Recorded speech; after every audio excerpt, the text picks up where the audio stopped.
everybody in this room who plans to start their own business at some point, that's your goal, is to start your own business, raise your hand. Okay, so a little over half of the people.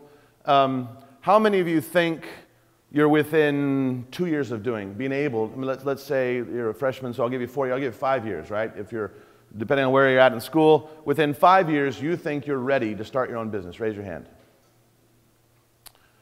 Okay, so what I want to do is talk a little bit today about what that actually means. And I'll do that partly through telling you what I've done, and a little bit of my history. And then what I want to do is open it up to questions so we can have a back and forth rather than this should be it may be a boring question and answer, but at least it won't be a boring lecture. Or maybe it will be, I don't know. My background is I grew up in a small town in Arizona, and every year Harvard lets one idiot into the school, and I was able to make that quota. So I went as a freshman in 1985. Now 1985 was the height of the Cold War. That's, some of you guys, everybody knows what the Cold War was, right? We're about to come into it again with Russia. The Soviet Union was the story of the day. Everything was about the Soviet Union in schools.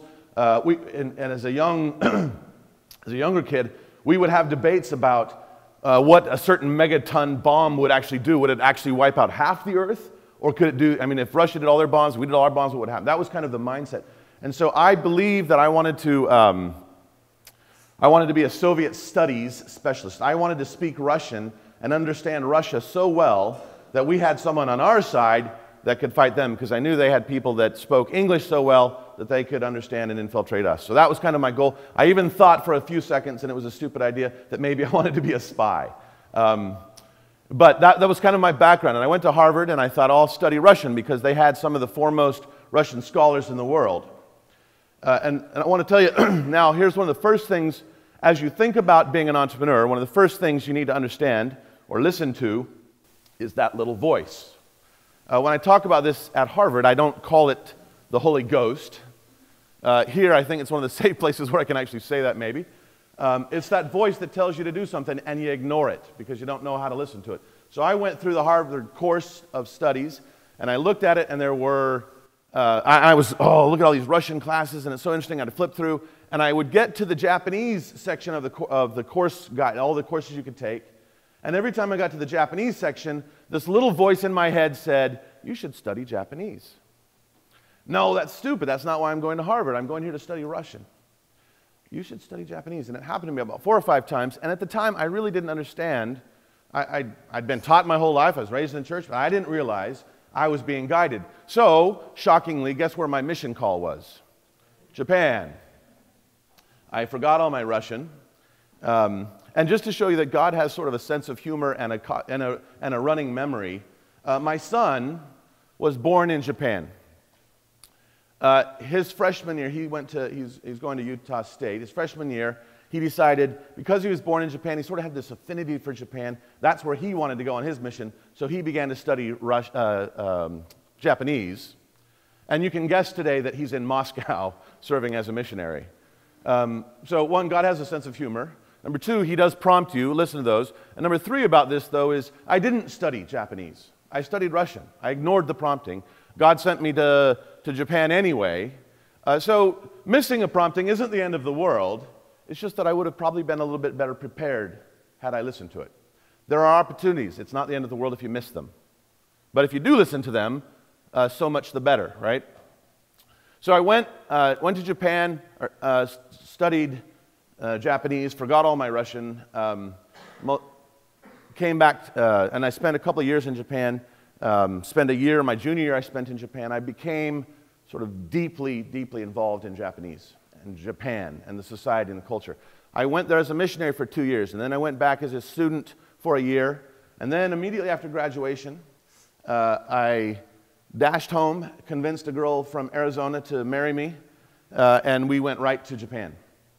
Right after I got married, I just went there. Is there any way I can get some water? I don't know if there's a... And I worked in Japan, and I really thought, that what I wanted to do more than anything in the world was to run a business. Because that's what business people do, and frankly, I wanted to make a lot of money, and I thought that was my path. I'll go and start a business. I didn't really know even what a business was. But I didn't have enough money just to start it, so I went to Japan and I worked for a company for a couple years. And then I got in this in a way, a sort of trap. I started making, along the way, one of the things I had applied for is I had applied to Harvard Business School. I got rejected. They gave me a letter that said, we like your application, but you don't have enough experience yet to be a good student for us. They don't accept hardly any graduates straight out of college. So they said, get a couple of years and we'll keep your file live and come back. And they do that about 25 people a year. So I thought, oh, I've got a good shot. This is what I'm going to do. I'm going to go get some work in Japan, and I'm going to come back. And in the 80s, early 90s, Japan was this weird place where you could get paid much more money than you were worth. And so suddenly I was making more money than I could have made if I went to Harvard and came back, and I decided to stay there. And I kind of stayed in Japan for about 10 years. And there was a part of this, in retrospect, it was a good thing, but I sort of felt like I had given up on my dream for a little while because I hadn't started a company yet. But what was happening, and I didn't understand this, is that I was gaining some of the really critical experience that I needed in order to start a business. 25-year-old Brian did not believe that I needed the experience because I had youth and energy and I was excited and I could do anything and nothing could stop me. And when I would talk to some of the, in the companies that I worked for, I would talk to some of the leaders in it, what would they say? You're young, you need experience, you still don't understand. And my interpreter, my 25-year-old interpreter in my head said, you're just saying that because you're old. And now I'm old and I'm saying it to you and you may be having that same filter in your head. But what I want to start with is you need experience. You may think, and maybe you are the smartest person on the whole planet and you've got an idea that's going to change the world. And maybe that's true. And if it is, great, go for it. And if you can get that done, I wouldn't ever discourage you. But I want to start with telling you how important experience is. Now, let's talk about what does experience mean. In college, what's happening? What are you guys doing? You're basically paying the university to give you experience, right? You're paying them to give, and you're not really getting experience, you're getting learning, which is an important thing, but you're getting a base. When you get a job, what happens? Someone is paying you to get experience.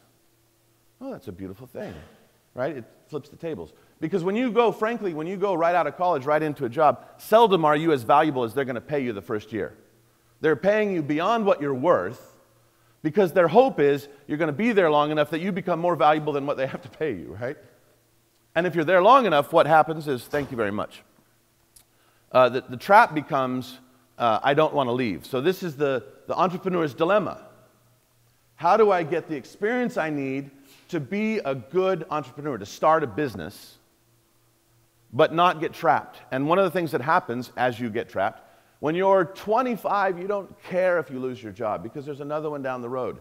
And they're maybe not as, depends on whether you're married and have kids already at 25, but generally at 25, you don't have the obligations. You don't have the mortgage, you don't have 3 kids that you're worried about that are sick, and you haven't discovered how expensive life is. You can do anything. The world's yours. So that seems like the great time to do it, to start a business. But you don't have the experience. So again, here's your conundrum. How do I do that and what do I do? And my learning is not something that I understood at the beginning. I've stumbled into this, and so I want to share with you kind of what I've gone through. When I had been in Asia for Japan for a total of 13 years. I'd lived in Singapore for a couple of years. I'd worked for a bunch of companies. And now we moved to 1999, about 2000. And I was watching every day some moron in Silicon Valley was making tons of money. Moron may be my slightly harsh judgment of, but you didn't have to be smart to make money in the 1990s in Silicon Valley.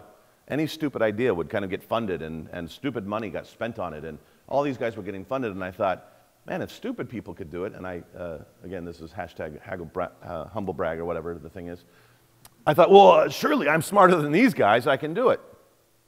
And so I got the itch to do something. I had been working for a couple of companies. I'd worked for J.D. Power & Associates, which does automotive surveys. And one of the things that this did, I'll just give you an example of what my experience gave me that I didn't understand I was getting, but now in retrospect was valuable. So you can think about, if you want to start a company, what is the path that would lead me to where I want to be? So for me, at J.D. Power, there's a couple things that I was able to do. One is I was overseas. That was hugely, hugely valuable. About half of you guys are sort of being here, so I guess everyone's overseas if you're in Hawaii, huh? But as you go into your career, going to some place, and what I thought, I spoke Japanese at a fairly high level, I still do.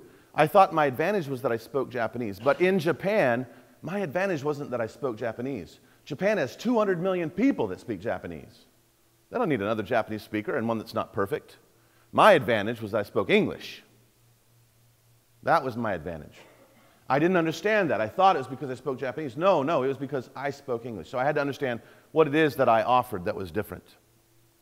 Second thing I learned, this is for me specifically, in Japan, one of the big questions, what we do, and we run a hedge fund now. This is a company I've started. I'm going to jump ahead and then I'll come back. What I do now is I run a hedge fund that basically goes in and buys up between 3 and 10% of a company's shares on the public market.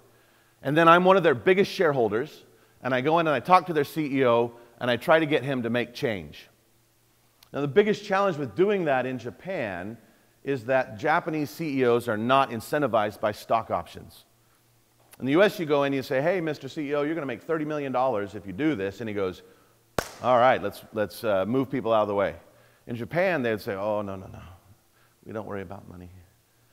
Crap, then what do I do, right? So I had to find out a way to influence Japanese. Well, what I found at J.D. Power, before I did the job that I'm doing now, was I had this opportunity. The CEO of J.D. Power would come to Japan, and I was his ears and his mouth.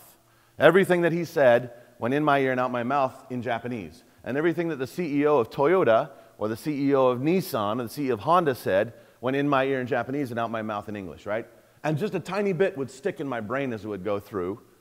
But one of the things that I learned for Japan specifically is that Japanese management will listen to numbers, to data, to analysis. This was huge for me.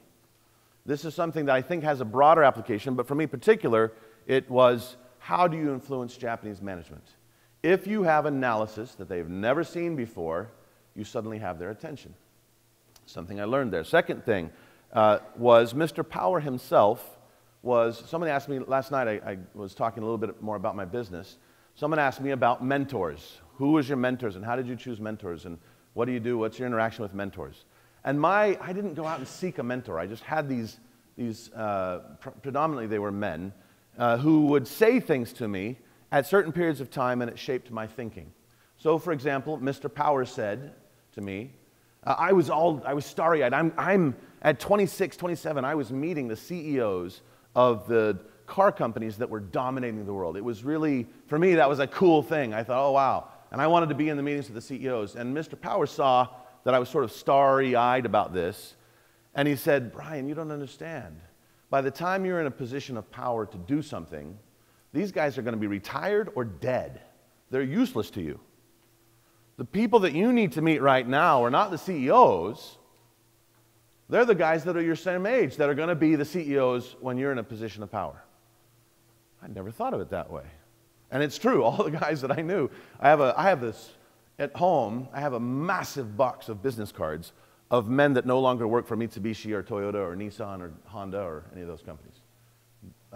Because they've all retired or I don't know how many of them are dead. So I learned. A mentor told me one thing, it began to shape what I was thinking. I had another mentor who was my uncle, and this is when I was much younger. I grew up in a very poor family. My dad taught me how to work hard, but I don't think he'd make money if it hit him on the head, right? It just wasn't his gift. But he is a good man, and he's a hard worker. But my uncle could make money. He would start businesses and do things, and I sort of thought, oh, wow, this is what I want to do. And he taught me something that now has been important to my business. He said, if you borrow, now don't take this completely literally, but I want to give the principle. If you borrow $1 million from the bank owns you, right? You screw up, the bank's going to come in, they're going to take your house. If you borrow $20 million from the bank, you own the bank. What does that mean? It means the bank is going to do everything in their power to make sure you don't fail because they can't afford to lose $20 million. That was an interesting principle. Again, a mentor that taught me one little thing. Oh, that's interesting. So now let's flash forward again. I'm going to keep going kind of back and forth between getting there and what we did. When we started this company, my company's name is Tile Pacific Partners. We started the company with the idea that we would raise money from large investors, big pension funds and sovereign wealth funds around the world. And these guys, for those of you who are not in the finance industry, these guys have billions and billions of dollars. CalPERS, which is a California Employee Pension Plan, has over $200 billion. There are sovereign wealth funds in the Middle East that have $1 trillion. And when you have that much money, you need to get a return on it because generally it's to pay for when people retire. You've got to get a return on it, but you can't manage it yourself. And so you hire these outside investors to go manage it for you and hopefully give you a good enough return that you can pay for all the obligations. Universities do it with endowments. So the idea was that we would go get money from these endowments and pension funds and sovereign wealth places, and we would manage their money. We would invest it in Japan. We would find good companies that could be better. We would take a big enough stake in those companies that they would listen to us, and then we would work with the companies on almost a free consulting basis, get them to fix their company, and then when the stock price goes up, I get a piece of that profit. That's my business model. The challenge was I had never done that before. When I decided to do this, I had never run a fund before. And you've got to be crazy to give money to a guy who's never done that before. So let me go back a little bit. I'm going to take another step back. At one of the jobs I did, which he didn't mention, was for 2 years I lived in Singapore. And I was, what they wanted me to do was to figure out the auto glass market. How many people think that's the most sexy industry you've ever heard of? One person right here. It actually is. It makes money. But there's a reason none of you raised your hand. Nobody, who in here thinks they want to go into auto glass? Nobody's raising their hand, right? Why? Because it sounds like it's a boring industry. I had to learn the industry. I didn't know anything about, I knew the auto industry, I didn't know auto glass.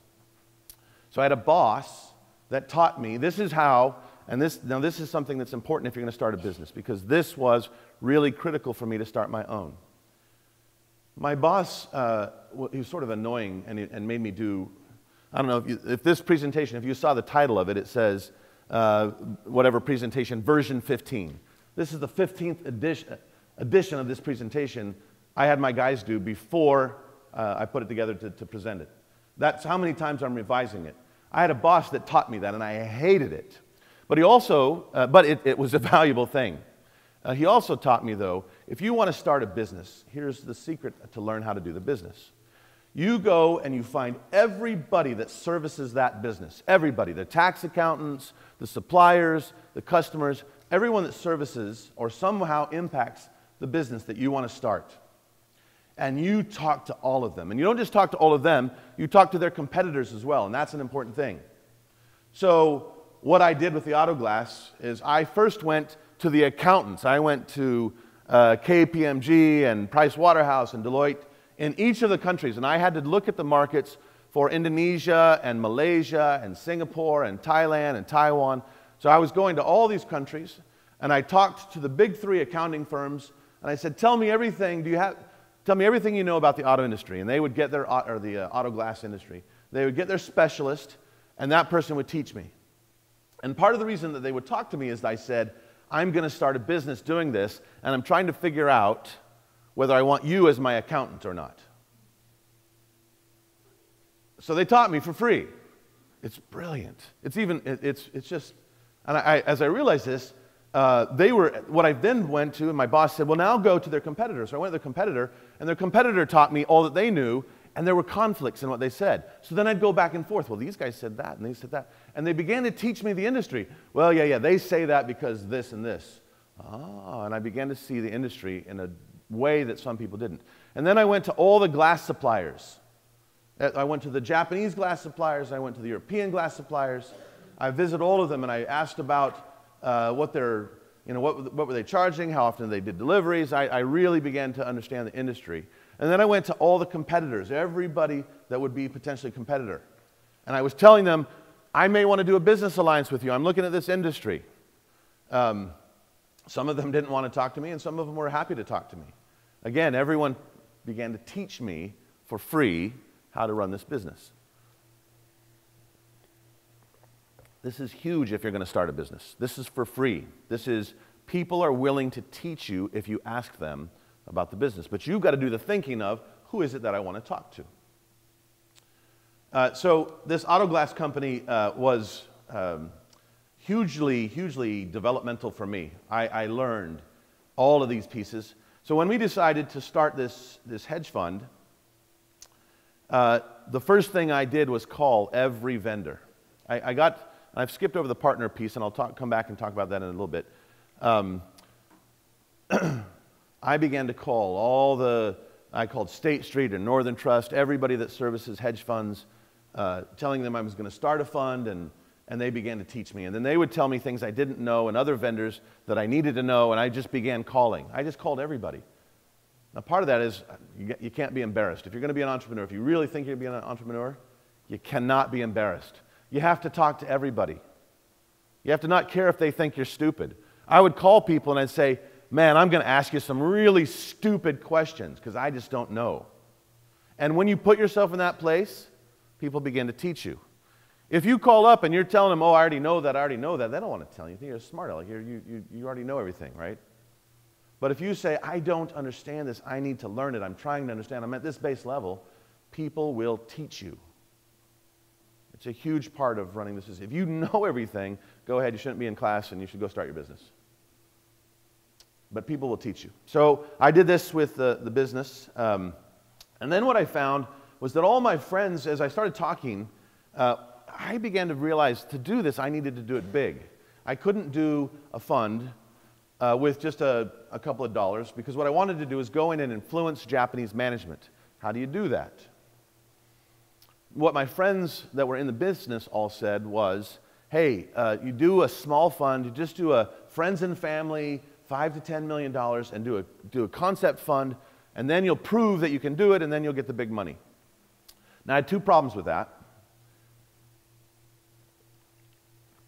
The first problem was, if all my friends and all my family put all their money together, I think I would have gotten a check for $25.37. So I didn't have the resources to do that. And the second was, I remembered what my uncle had said, which is, if you borrow $1 million, the bank owns you. If you borrow $20 million, you own the bank. So what we did is we went to CalPERS and we said, and I talked to people and they said, it's not worth CalPERS' time to talk about numbers that are smaller than $200 million. Okay, so $200 million, holy crap, right? $200 million, can you even conceive of what $200 million is? I manage right now about $2 billion. So I can now conceive what $200 million is. At the time, I couldn't. But I remembered what my uncle said. And then I found out something else. So this is something I'm passing on to you. I went in and I asked CalPERS for $200 million. I had never done a fund before. I did a lot of prep. I didn't just go in and suddenly ask them. But I went in and I asked them for $200 million. Now, it took them 3 years to give me the money. But here's the thing that I learned. If you ask someone for $200 million, there are only two options. Either you're nuts, or you just might be able to do it. There's no in between. So what I had to prove to CalPERS was that I wasn't nuts. Right? My hurdle, instead of being up here, came down to here. I just had to prove I wasn't crazy. It took me 3 years to do it. Now, this is the third piece I want to talk to you about. 3 years, I quit my job at Citibank. At Citibank, I had this fantastic job. I was living in Tokyo. For those that haven't lived in Japan, you don't know what this means, but I had about a 2,500 square foot home. That would be the equivalent in the mainland of a 20,000 foot home. It's expensive. It's almost impossible. And I lived in Shinagawa, which was in one of the main central districts. Not because I could afford it, but because Citibank did that with its expats. They gave you housing, they paid for all my electricity, and on top of all that, because Tokyo is an expensive place, they gave me about double my salary in what was called a cost of living allowance, a COLA. It's a beautiful concept that's going away. I'm sorry, you guys may never get to experience it. And what I did with that money, though, is the cola, they give you cola because, you can buy a watermelon. How much does a watermelon cost over here? Somebody? $8. This is the most perfect watermelon you'd ever see in Japan, but easily it can be $150, maybe $300, depending on, right? It's perfect. I mean, oh my gosh, if you did a 3D scan of it, it would be this most amazingly perfect thing.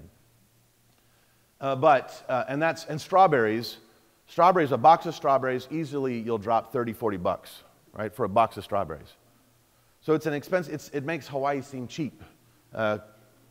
And so the businesses give you this cost of living allowance to make up for the fact that it's expensive there. And in Tokyo, in the 90s, it was an expensive place still. And I just took that money and I socked it away. I saved it.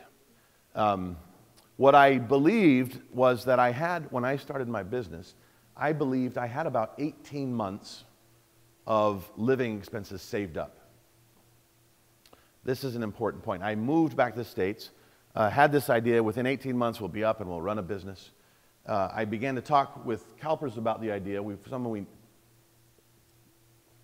we met there who could guide us through the process, and they said to us, it's going to take you at least 18, maybe 24 months to get this money because CalPERS moves really slow. And I thought again, hashtag humble brag, that was wrong. I'm a smart guy. If it's taken normal people 18 to 24 months, I can do it faster. It took me 36 months, hashtag not so smart, right? But this is an important part because for 36 months, I had no income. That's a scary thing. And what's really scary, I had 2 kids at the time. I've got 3 now.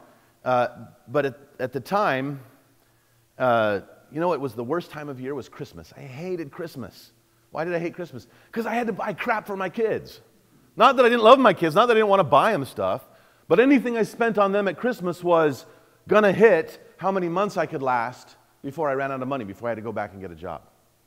So one of the things I want to suggest to you when you think about starting a business is you may think that you can do it right now, and you've got your $150 in the bank, but are you willing or are you able to last for at least 18 months? Because I promise you, it will not happen as fast as you think. Can you live, or can you make a living somehow, or do you have another way to do income to last at least 18 months? This would be my encouragement to you. Now I'm going to take a side note. I've done well enough now that I've got money that I can stupidly invest it in stupid people that lose it for me. That doesn't sound very optimistic, does it? Because mostly what happens is, I've had a very expensive learning curve. I thought, now I've made money, I want to invest, I'm excited. These entrepreneurs, I'll kind of leverage their enthusiasm and I'll fund them. The biggest mistake I made, and so now I don't fund very many early at all, is because what people did is they came to me and they had this idea, oh, it's really interesting, it's exciting, this is what I want to do. And what I discovered, unfortunately for me after the fact, was that they really wanted me to pay their salary and their mortgage while they did something fun and exciting. And when the money ran out, I had nothing. I don't want to pay your mortgage. I don't want to pay your salary. If you can't start a business with enough money in the savings, and you don't have if you haven't made the sacrifice to put some money away, I don't want to touch you. Now, there may be guys that are still in the early curve and are stupid enough to do that, and if you can, great, that's fun. Wouldn't say don't do it. If you get someone to fund you, and they pay for your salary and your mortgage, bless you, that's a great thing, you just got a great deal. But if you find people that have been in the business long enough or have done stupid enough things like I have, I'm not going to fund your salary, I don't want to fund your mortgage. Right? If you come to me and ask me for money, don't ask, that better not be part of your plan is, oh hey, by the way, I'm used to 150, I quit my job at wherever and I was making 150,000, and so I need to make 150,000 now in this business. Sorry, I'm not your guy. Go find someone that's even dumber than I am. Right? On time, how are we for time? We 10 minutes? Okay. During this period of time, during this 3 years that I had no income, this is something I'll talk about at BYU and probably not at a secular school. When you make the decision, when you make a big decision, there are certain decisions that you make that are huge, that are life-changing, that are going to impact you for the next 20 years, 10 years, even 5 years. With those decisions, my wife and I have had a practice. Whenever we were making a really big decision, we'd spend some time on our knees, and we'd ask, and what happens is this: we'd ask a question, and we get no answer, and we'd ask again, and we'd stay down there. And I don't do this. I don't do this every month. I don't do this every week, and I probably should do it more, but don't. It's about every 5 to 10 years that we do something like this, and ask until both of us got the same answer. And that answer could be no. In this case, when I started this business, the answer I got was, you'll be okay. It wasn't you're going to succeed. It wasn't that, well, this thing that you want to do is going to happen. It was, you'll be okay. That's all it was. And for 3 years, that's my answer. And I went up and down. But the important piece here for me was that my wife and I both got the same answer. Because what's going to happen? If you spend 12 months or 18 months or 24 months and you're trying to create a business, you're going to have lots of time when you doubt. What am I doing this for? Why am I doing it? And all the people around you that are not, they're going to say, why don't you just get a job? Why don't you just do something else? People are going to, and they'll do it out of the best of concern. I was in Silicon Valley when we were doing this. Silicon Valley at the time had negative unemployment. That means they had more jobs in Silicon Valley that were high-paying jobs than they had people to fill them. I could have easily got a job. The people in my ward, I think, were all afraid that I was going to be a welfare case. I wasn't taking any money from anyone, but I didn't have a job, and they're all worried about me. Brian, why don't you just go take a job? I can introduce you to someone. No. I know what I want to do this. But what I had to do, and that wears on you. It really wears on you. When I meet people, one of the questions I ask them if they're married, I ask them, is your spouse on board with this? And the reason is because when they go to bed at night and their wife says, honey, I'm really sorry, I'm so worried, I don't know if we're going to be able to, and that is, then, even if they're strong, they're going to be worried. My wife or my husband is worried about this thing, and I don't know if I can keep doing it. I don't know how long I can do it. If your spouse is not on board with you when you're doing this thing, you're going to have a hard time. This time you're able to do it is going to be significantly shortened. So you need to have at least one person in your corner that says, I'm with you. Let's do it. I believe in you. That becomes an important thing. Now let me talk about risk. I've said this a couple of times. Some of you might have heard it already. Risk is what? What is risk? Is it an absolute thing? Is there some number that is risk? No, there's not. Let me give you an example. If we said, I live in Redmond, Washington, we're going to start a new fund that invests in real estate in Redmond, Washington. Anybody here from Redmond, Washington? Nobody's here. Nobody is. So who has more risk in doing that? If all of you were going to put your money into it, and I'm going to put my money into it, who has more risk? You guys do, because you don't know Redmond, Washington. You don't know what the market's like. You don't know what the valuation is. Risk is a function of knowledge. Risk is a function of knowledge. Something that may be risky to you may not be risky to me because of the experience and knowledge that I have. This is an important principle when you're looking at doing investing or starting a new company or doing anything. So when you take that principle, think about, if you're doing a new business, your spouse, your husband or your wife, if they don't understand what you're trying to do, their risk is like this. You may think your risk is this way, but their risk is like this, and because you don't understand what their risk is, your risk went from here to here. Does that make sense? Risk is a function of knowledge. So if you want to be successful in starting a new business and you have a spouse, your spouse has to understand, at least at a level that they're comfortable so that their risk level goes down, or you will have problems going forward, because I guarantee you, I have heard so many people who say, oh, I want to do that, but my wife won't let me. Wait, why did you start it in the first place? What were you thinking? Why did you do this if your wife won't let you do it? It means they haven't communicated to their spouse in a way that got their spouse's wrist to be something that they could tolerate. I know we're short on time, but I want to talk about a third piece, which is the people that you do business with. Now, it's nice, it'd be great if you could do everything, but you can't. There's nobody in here that is, because they don't exist, there's no person that is the perfect CEO and CFO and CIO and CTO. You just will not. And when you start a business, at first, that's what you're doing, right? You're everything. For the first eight months of a business, I was our chief technology officer. I don't know crap about technology. We had a terrible system. But I had some partners. I was lucky, and this is something that I think is important. You can start a business on your own. It's doable, right? And sometimes that's better. And if you get partners, there's risk in partners that you don't get along. But what partners can do is balance you out in the places where you're weak. And so what that means is you have to understand in a very clear-eyed way, what are you good at? What are you good at? Are you good at sales and marketing, or do you just think you are? Are you really precise, and do you, when you have dreams at night, do your dreams come to you in Excel spreadsheets? And there's people, my business partner, that's how his dreams come. They're beautiful spreadsheets. That's not me. I don't dream in spreadsheets. But I need a partner who dreams in spreadsheets because he's precise and he's a great investor. I'm not. He is. He looks at the numbers. He plows through stuff. He compliments me in a very important way. And one of the things that I tell people about my business is when we started, I had 2 partners and myself. There was 3 of us. One of them was a gentleman that was about 20 years older than me, and I very much looked up to him and respected him. I had worked with him before at J.D. Power.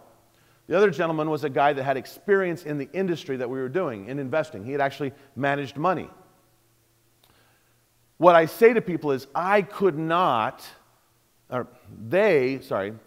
would not ever have started this fund on their own, the other 2.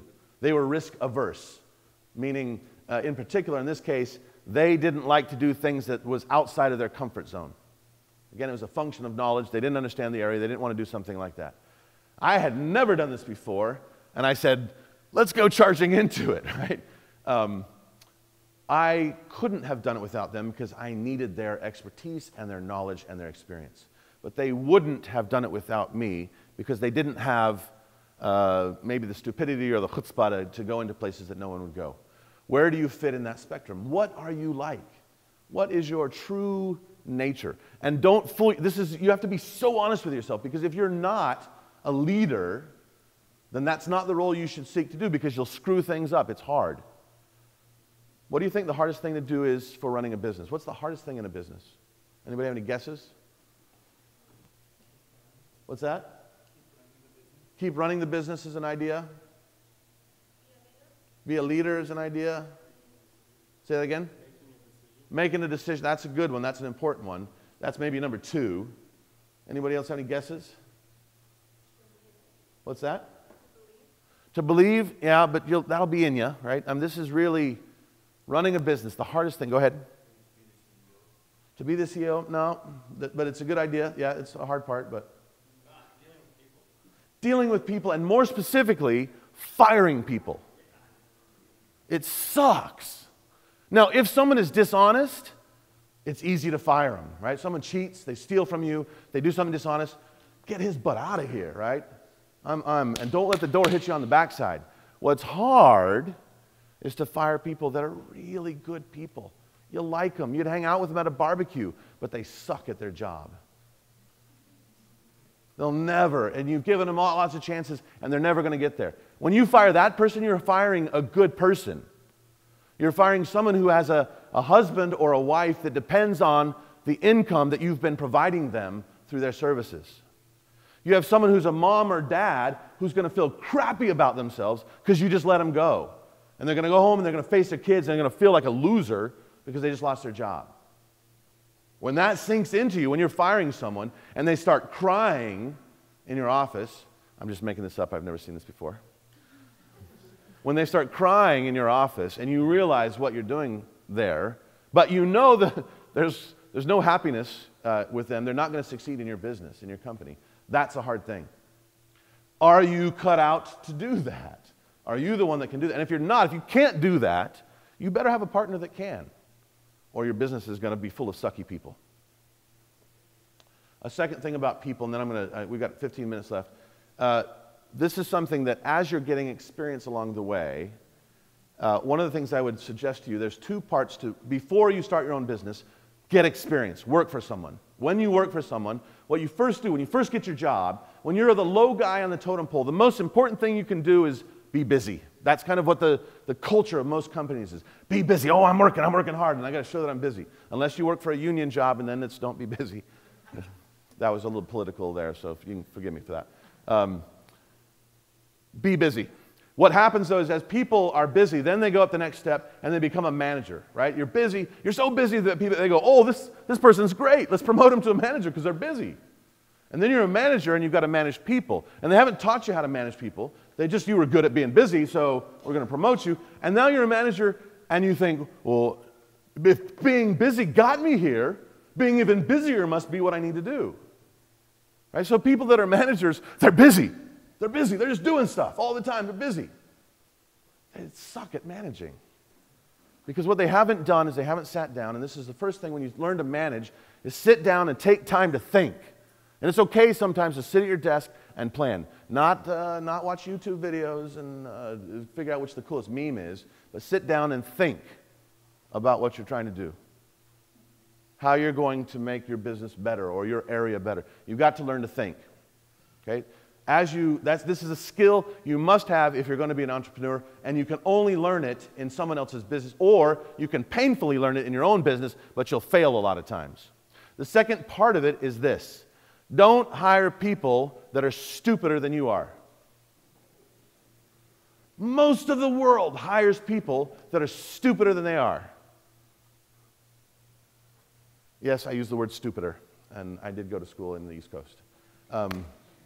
I'm using that really to make the point. What people do is they hire people, they're afraid to hire someone that is as good or better than them. If you're afraid to hire anyone that's as good or better than you, then you're always going to be managing people that can't do the job that you're doing. And if they can never do the job that you're doing, you're always going to only be busy. So the challenge to you is if you want to run a business, you don't have a business, you're self-employed. If you can't leave your business for 2 months without the business falling apart, you don't have a business, you're self-employed. Put that in your head. You need to have a business that could run for 2 months without you being there, without it falling apart, if you really want to consider it a business and not just self-employed. And that means you have to hire good, smart people, people that are smarter than you are, people that can do things that you couldn't think of, because then otherwise, why would you need them? But what people do is they hire people that are not as smart as them because it's a threat. I don't want them to take my job. Well then, and I guarantee when you're an entrepreneur and you start a business, I hired people that were smarter than me, and for a period of time, I know that at least half of my staff, maybe all of them, really thought, what is this dumb nitwit doing running this business? How come he's getting that money? You got to deal with that. Your ego has to be able to deal with the fact that you hire smart people, they're going to think you're not smart enough to run the business. And either over time you are, or your business doesn't go where it needs to go. But if you hire smarter people, they will make your business smarter. I'm happy to, I think we're running out of time, so I'm happy to, and we've only got a few minutes, I guess, but I'm happy to take any questions, and if anyone wants to, I'm happy to talk afterwards. I think we've got a luncheon or something, but yes. So you've got the sweet job at Citibank, you're in the nice district, you've got the nice home.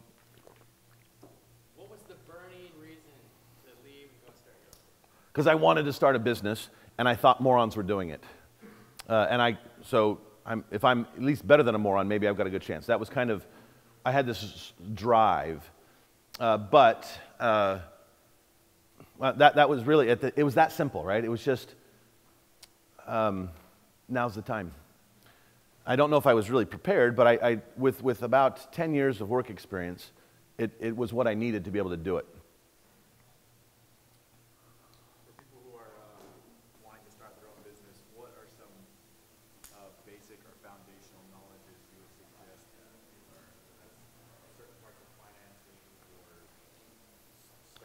So this is a question I got asked a lot last night. What do I need to take? What classes do I take in school, right?